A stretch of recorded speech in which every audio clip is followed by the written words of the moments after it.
is an exercise that I was taught a long time ago by my second or third teacher, one of my main teachers when I was a teenager, and she used to call it walking fingers.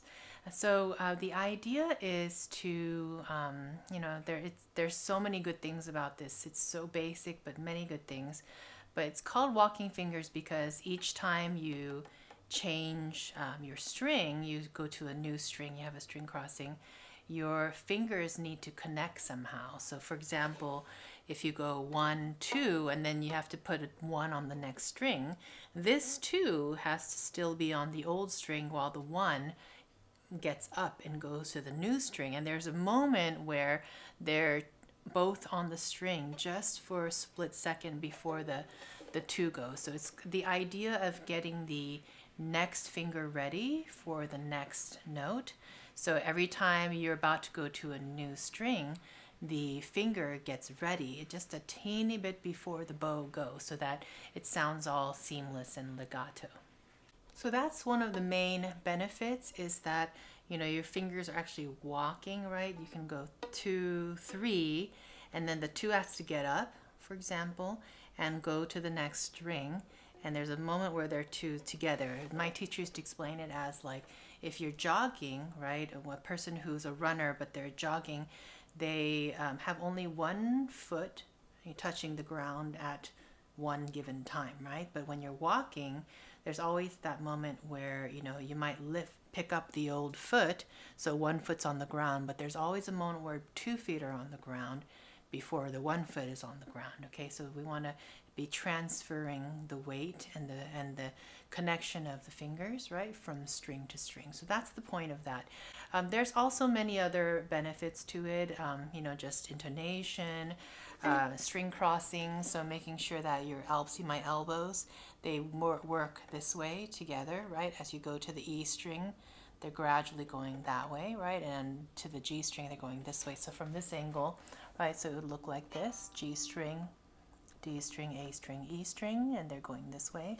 Another good thing is that since we're slurring, right, 2 notes at a time, every string gets 1 bow, right? So each string has 2 notes in it. So playing the 1 note and then playing the next note, changing your finger, right in the center of the bow, it's also a good exercise, right? So I'll try showing you in this angle. It might be helpful for some of you. And also I try to go a bit lower, showing a bit more of the bow arm down to here. So hopefully you can see the whole thing. And then also you can try doing the reverse. So anything that I practice, I try to do the reverse. When I was a kid, I wasn't made to do the reverse, but why don't we try the reverse, which would be playing the upper note and then the lower note. But we're still going to go in the same order. We're going to go G string up to E string and back. Okay, so let's try 1 0 1 0 1 0 1 0, right? And then when we come back to the G string, we'll go 2 1 2 1 2 1 2 1. Okay.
Pretty comfortable with doing these exercises the way I showed you.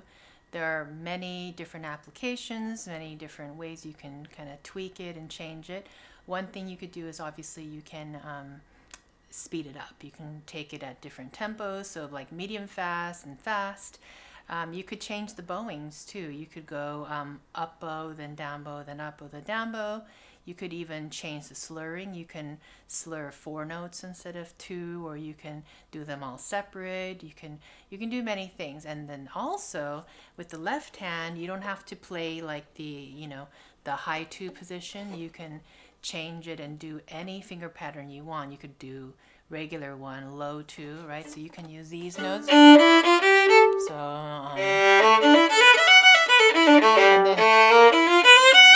and then, so you can change the position of the 2, and then when you do the 2 and the 3, right, you can keep that low 2. You can do a low 1 and a low 4. You can do anything. So like, let's say for example you have a scale you're having a hard time with, and it uses like like this finger pattern, where the 1 is low, the 2 is low, the 3 is regular, and the 4 is low, for example.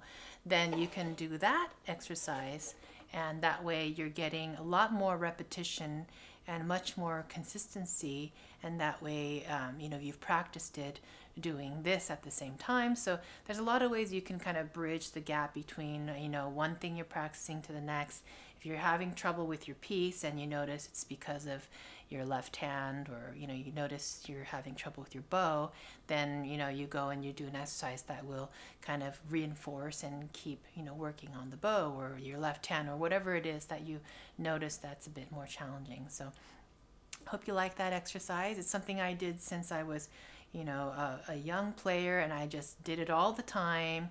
And I think I'm just thinking back to my childhood and all the basics that I had, and I think that was one thing that I never really thought about that really paid off and really was helpful in the long run.